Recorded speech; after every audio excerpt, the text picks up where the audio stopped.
সকাল প্রিয় দর্শক, আপনাদের সাদর সম্ভাষণ জানিয়ে শুরু করছি এটিএন বাংলার সাপ্তাহিক নিয়মিত আয়োজন, আমাদের অর্থনীতি এবং ব্যবসা বাণিজ্য ভিত্তিক আয়োজন SRS international BD presence turning point. আমি অহনা তাসনিম খান আছি আপনাদের সাথে এবং আপনারা ইতোমধ্যেই জানেন 2024 থেকে 25 অর্থ বছরের বাজেট হয়ে গেছে এবং সেটা থেকেই আজকের আমাদের বিষয়। সেই বিষয়টা হলো স্মার্ট বাজেট, কৃষি অর্থনীতি, আগামীর সম্ভাবনা। এই বিষয় নিয়ে কথা বলতে আমাদের সাথে একজন বিশেষ অতিথি যুক্ত হয়েছেন। চলুন পরিচয় করিয়ে দিই তার সাথে। আমাদের সাথে আছেন পেড্রোলো এনকেলি হালদা ভ্যালি টি স্টেটের এমডি, কৃষি এবং কৃষি অর্থনীতি নিয়ে প্রায় 22 বছরেরও বেশি যার ক্যারিয়ার এবং তিনি কাজ করেই যাচ্ছেন, তিনি জনাব নাদের খান। আপনাকে স্বাগত জানাচ্ছি। এটিএন বাংলা আমাকে আজকে তাদের স্টুডিওতে আমাকে ইনভাইট করার জন্য ওনাদেরকে ধন্যবাদ, এবং এটিএন বাংলার যারা ভিউয়ার তাদেরকে আমার শুভেচ্ছা। এবং আজকের আমি যে কথাগুলো বলবো এই কথা দিয়ে ওনাদের যদি কোনো উপকারে আসে, ইট will B my pleasure. SRS international BD turning point আমাদের যে আয়োজনটা, সেই আয়োজনে আমরা দেশের ঘুরে দাঁড়ানো নিয়ে কথা বলি।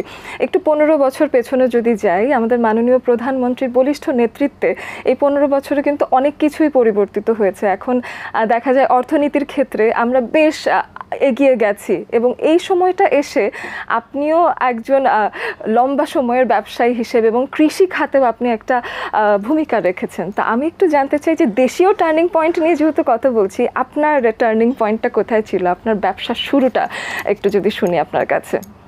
কথা হইল, বাংলাদেশকে আমরা সোনার বাংলাদেশ বলি। জি, এটি সত্যিকার অর্থে সোনার বাংলাদেশ। দুঃখজনক হলো আমাদের দেশটাকে আমরা চিনি নাই। এবং আপনি স্বাধীনতার আগে যদি চিন্তা করেন, তখন পাকিস্তান ছিল। পাকিস্তানের 5টা প্রদেশ ছিল, ইস্ট পাকিস্তান ছিল একটা প্রদেশ। আপনি যখন যদি 69-এরও এক্সপোর্ট দেখেন টোটাল পাকিস্তানের, 60% of the export is use to from east Pakistan. Out of 5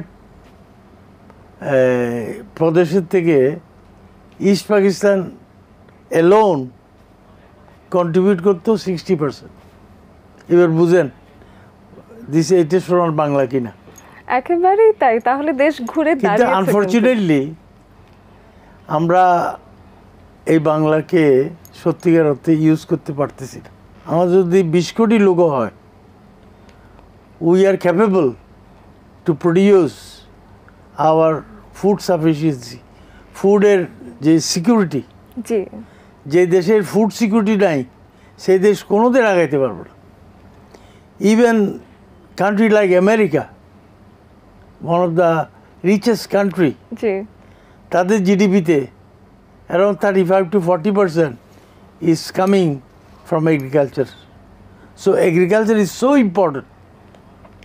সারা পৃথিবীতে যত ইন্ডাস্ট্রি আছে, ইন্ডাস্ট্রিগুলোর র মেটেরিয়াল কোথা থেকে আসছে?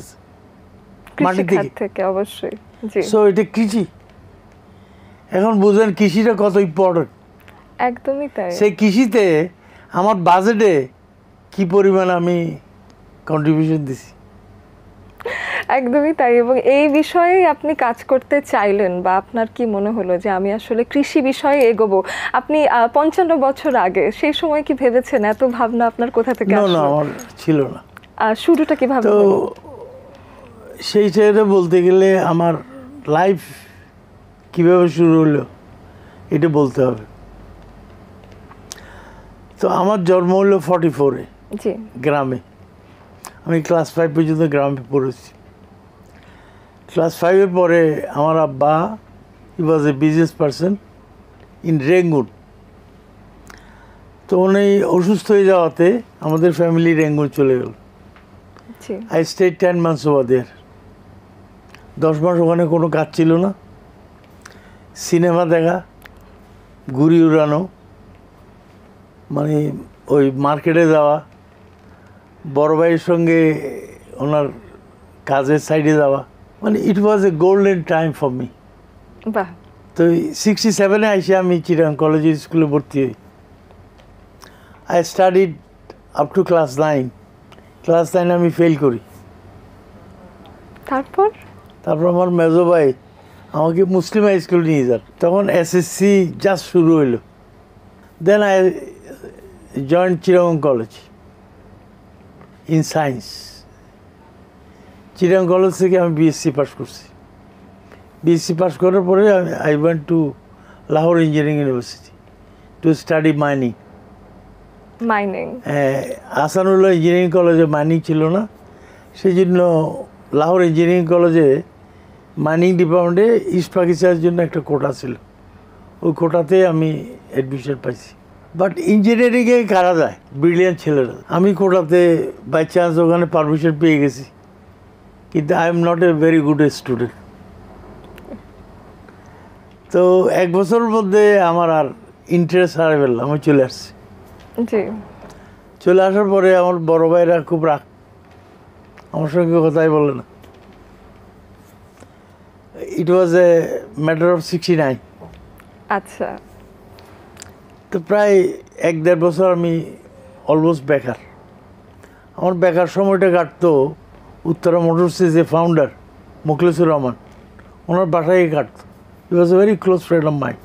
একদিন চিন্তা করলাম এইভাবে তো জীবন চলে না, I have to do something. তা আমার নলেজ কী আছে? Practical knowledge.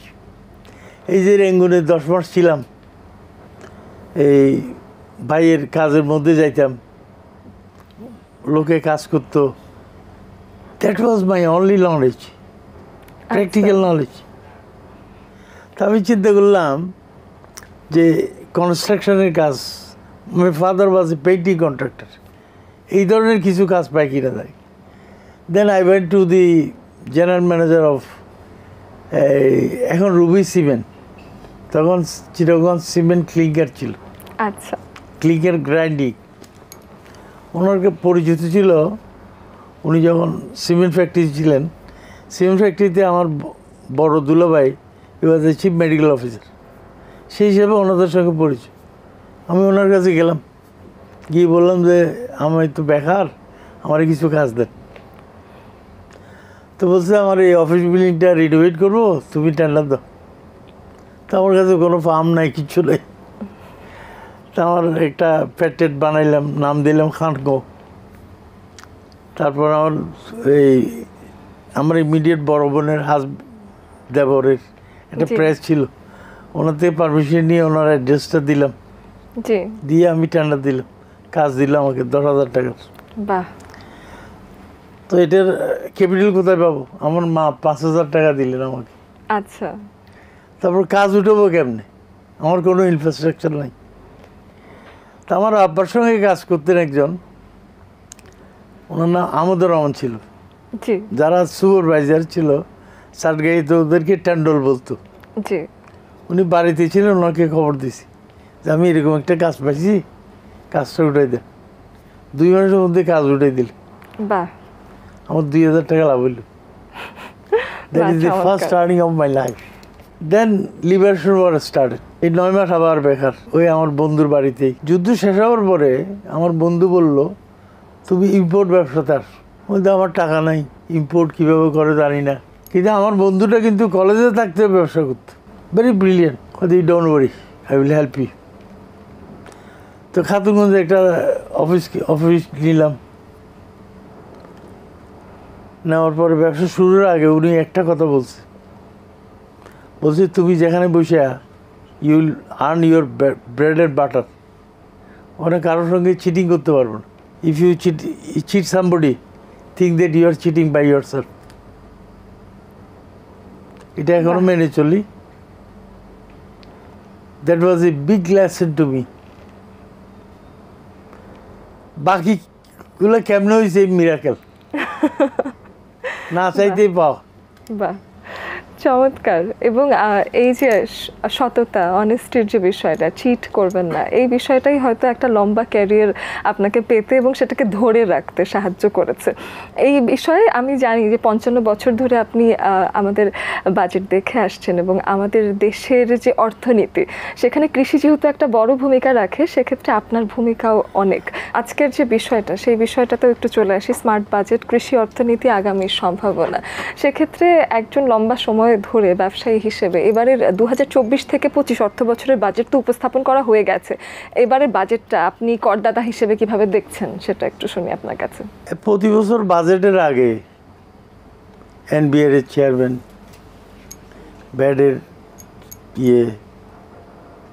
এরা আমাদের চেম্বারের প্রতিটা ডিস্ট্রিক্টের চেম্বারে যায়, আমরা আমাদের সমস্যাগুলো উঠাই ধরি, বাট বাজেটে এগুলোর কোনো রিফ্লেকশন পাইনি। তো বাজেটে যদি এটা রিফ্লেকশন না আসে তো কেমনে how things will be improve. ইতিমধ্যে 2024 থেকে 25 অর্থ বছরের বাজেট হয়ে গেছে আপনি জানেন, এবং এইখান থেকে আপনার কাছে একটু জানতে চাই যে কতটুকু কৃষিক্ষেত্রে বরাদ্দ সেটা আমরা জানি, এবং যা যা করা হয়েছে বাজেট থেকে যা কিছু পেয়েছি সেই বিষয়ে আমাদের একটা ধারণা আছে। তো সেক্ষেত্রে এখন এই বাজেট নিয়ে কৃষিক্ষেত্রে যা কিছু বরাদ্দ আছে তা নিয়ে প্রান্তিক কৃষকদের প্রতি আপনার যদি কোনো সাজেশন থাকে সেটা একটু জানতে চাই। সবচেয়ে প্রবলেম হলো এই যে মার্কেটিং, কৃষকের যে প্রোডাকশনটা করতেছে সে প্রপার মার্কেটিং করতে পারতেছে না, সে প্রপার প্রাইস পাচ্ছে না। এখানে মধ্যে সিন্ডিকেট, জি, এখানে ট্রান্সপোর্টে চাঁদাবাজি, এগুলো যদি আমরা স্ট্রিক্টলি বন্ধ না করি, কৃষককে যদি আমি সেভ না করি, কৃষক ডিজার্টেড হয়ে যাবে। আমাকে করতে হবে এই কৃষক দেখে আমরা ইন্ডাস্ট্রিয়াল প্রোডাকশনে নিয়ে যেতে হবে, আর কৃষিতে আসতে হবে বড় বড় financially well off investors. In that case we could be আমাদের ফুড সিকিউরিটি কমপ্লিট করেও will be able to export our এই ফুড। একদমই তাই। এক্ষেত্রে আপনিও কৃষি খাতে নিজের উদ্যোগে আমি দেখেছি যে 55 বছরের অধিক সময় আপনি কৃষি নিয়ে কাজ করছেন, আবার এদিকে আপনার উদ্যোগে না, 55 বছর না, আমি কাজ করতেছি যে অনলি এই 22 ইয়ার্স, কিন্তু এরই মধ্যে 1 কোটিরও অধিক গাছ লাগানো হয়েছে আপনার উদ্যোগে। তো সেই ক্ষেত্রে এই গাছ লাগানোর চিন্তাটা, এই গাছ লাগানোর চিন্তাটা হইলো আমি যখন চাতে আসি, জি, আমার ধারণা হইলো আমি যদি একটা গাছ লাগাই এভরি সেকেন্ড ওই গাছের ভ্যালু এডিশন হচ্ছে। That was my concept. Naturally value addition হচ্ছে, জি, এবং পরিবেশের জন্য একটা ভালো কন্ট্রিবিউশন দিচ্ছে। আর এখনকার প্রোগ্রামটা যদি আপনি শুনেন ইউ উইল বি অলসো, এবং দেশের জনগণের জন্য এটা একটা ভালো message. Is a bamboo is a very commercial product. বাঁশ নিয়ে আপনি বলছেন যে সেই ক্ষেত্রে এটা নিয়ে কাজ করতে পারি আমরা। জি, we have brought bamboo seeds from China and the plants. এটাকে বলা হয় মজু ব্যাম্বু। এটা স্ট্রেট উঠে, এটা তো কোনো ব্রাঞ্চ হয় না, জি, ওই পাতা থাকে উপরে, 90 ফিট পর্যন্ত লম্বা হয়। আর এটা একবার লাগাইলে নেক্সট 40 ইয়ার্স আপনি শুধু হারভেস্টিং করবেন। এটা তাহলে আপনার পক্ষ থেকে একটা ভালো সাজেশনও পাওয়া গেল। যারা ইতিমধ্যে অন্যান্য ফসল নিয়ে কাজ করছেন তাদের উচিত এখন বাঁশের দিকেও নজর দেওয়া, যে ক্ষেত্রে এটা নিয়ে কাজ করলে আমাদের অর্থনীতিতে ভালো একটা প্রভাব পড়তেই পারে। আপনি জেনে খুশি হবেন, জি, bamboo plantation is a national project in India. আচ্ছা, আপনি যদি একটা বাঁশ লাগান, যদি 300 টাকা খরচ হয়, গভর্নমেন্ট ইজ গিভিং ইউ 150 টাকা দিচ্ছে ফার্স্ট ইয়ার।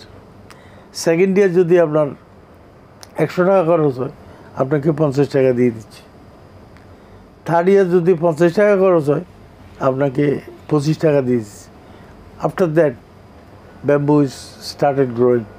আরেকটা important, bamboo is receiving 40% carbon dioxide than the normal forest, and releasing 30% more oxygen than the normal forest. তো সেক্ষেত্রে কিন্তু আমরা নিজস্ব দেশীয় যে প্রোডাকশনগুলো হওয়া সম্ভব, যেমন আপনি বলছেন বাঁশের কথা, এটা ছাড়া আমরা পাট চাষ করছি। কৃষি খাতে কিন্তু আরও অনেক এরকম গুরুত্বপূর্ণ আমাদের নিজস্ব ফসলই আছে যেগুলো আসলে চাষ করা উচিত। যেমন ধরেন উই স্টার্টেড উইথ টি। জি টিতে একটা last year it was a disaster. বৃষ্টির কারণে কি সেটা? নো নো,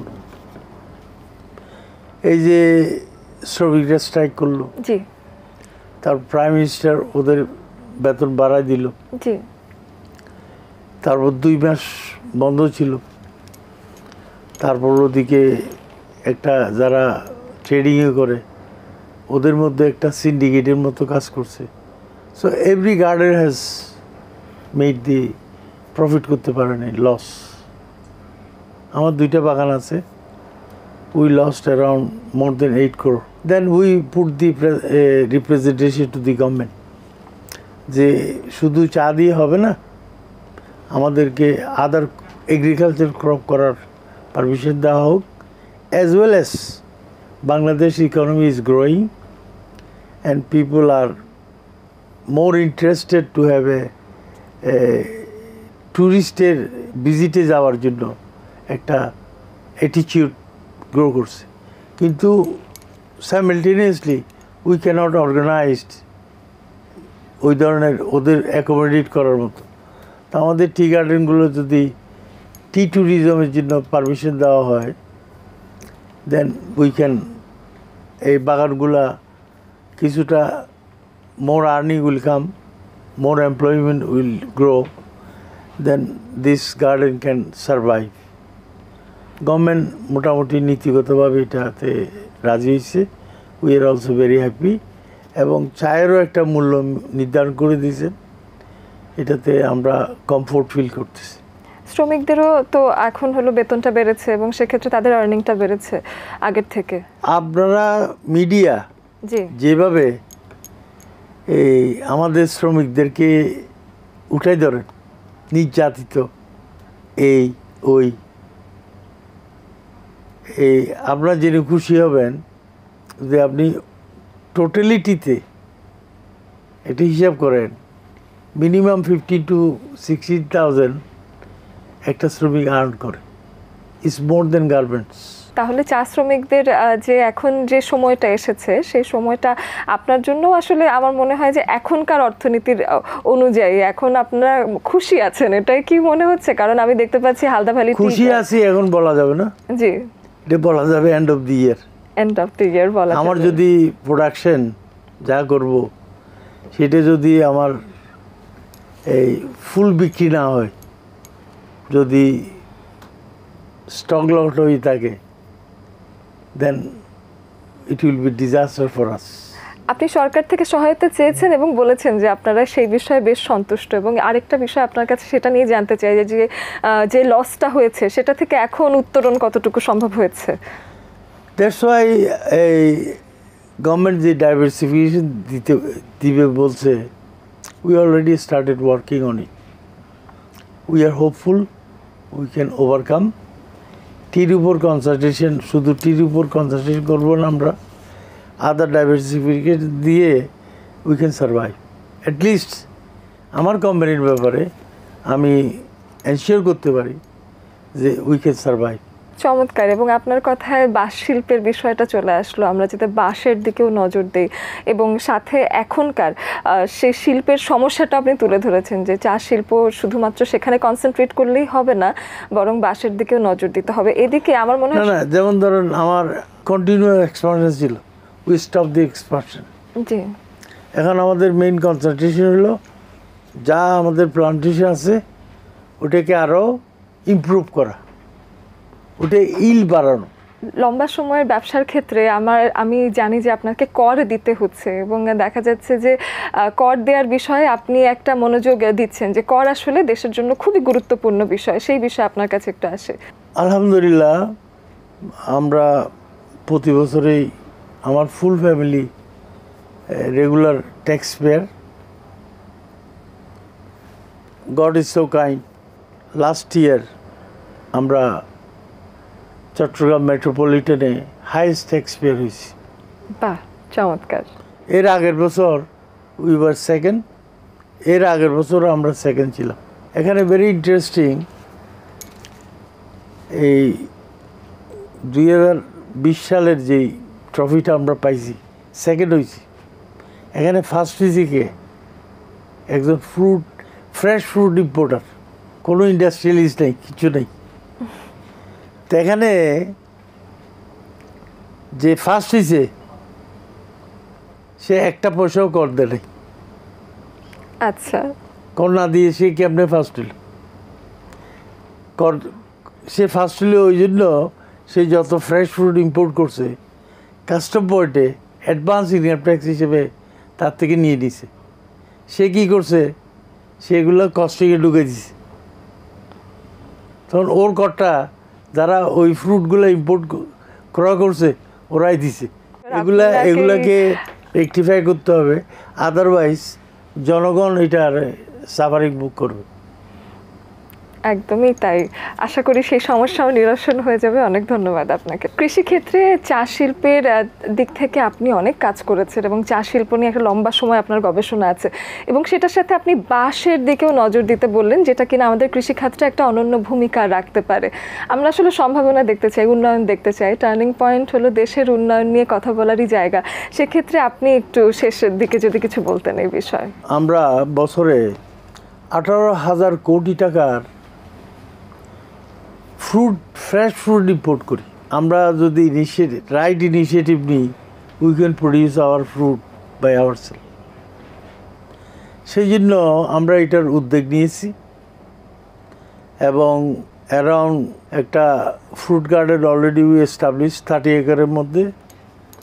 আর আমাদের চা বাগানের মধ্যেও আমরা প্রায় এই বছর 50,000 ফ্রুট গাছ লাগাচ্ছি এবং যে ফ্রুটগুলো বলতেছি এগুলো সব ডিফারেন্ট কান্ট্রি থেকে কালেকশন করা।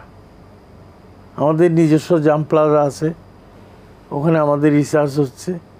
ওখান থেকেই আমরা বিদেশি এনভায়রনমেন্টের সঙ্গে বাংলাদেশের এনভায়রনমেন্টের কীরকমভাবে ফ্রুটটা আমাদের ডেলিশিয়াস হচ্ছে কিনা ওইটা প্রুভ করে then we are going to fill. আমরা অ্যাকর্ডিংলি যেগুলো আমরা প্রুভেন সেগুলো আমরা বছরে আমাদের টার্গেট হইল 15 লাখ চারা তৈরি করবো আমরা। জি। অ্যান্ড উই হ্যাভ 5 একরের উপর একটা নার্সারি আছে, ওটা selling centre along with the selling centre. এইভাবে আমি ফটিকছড়ি বেস করে ফটিকছড়িকে আমার ভিশন হলো এটা ফ্রুট প্রোডাকশনের একটা হাব হিসেবে আমরা তৈরি করব। চমৎকার। আমি অনেক কিছু আজকে জানলাম আপনার কাছ থেকে এবং নতুন একটা তথ্যও পেলাম যে বাঁশ হলো কার্বন ডাই অক্সাইড গ্রহণ করছে পরিবেশ থেকে এবং একটি পরিবেশ বান্ধব, এবং সেখান থেকে সেটা নিয়ে কাজ করলে আমাদের সম্ভাবনাও সামনের দিকে আসছে। কৃষি খাতে যখন আপনাদের মতো মানুষরা কৃষির নানান রকম বিষয় নিয়ে আসলে দেখছেন, গুরুত্ব দিচ্ছেন এবং সেই বিষয়ে কথা বলছেন, সেটা আসলে আমাদের দেশের উন্নতিকে আরও ত্বরান্বিতই করে। অনেক অনেক ধন্যবাদ আজকের আলোচনার জন্য আপনাকে। আপনাকেও ধন্যবাদ।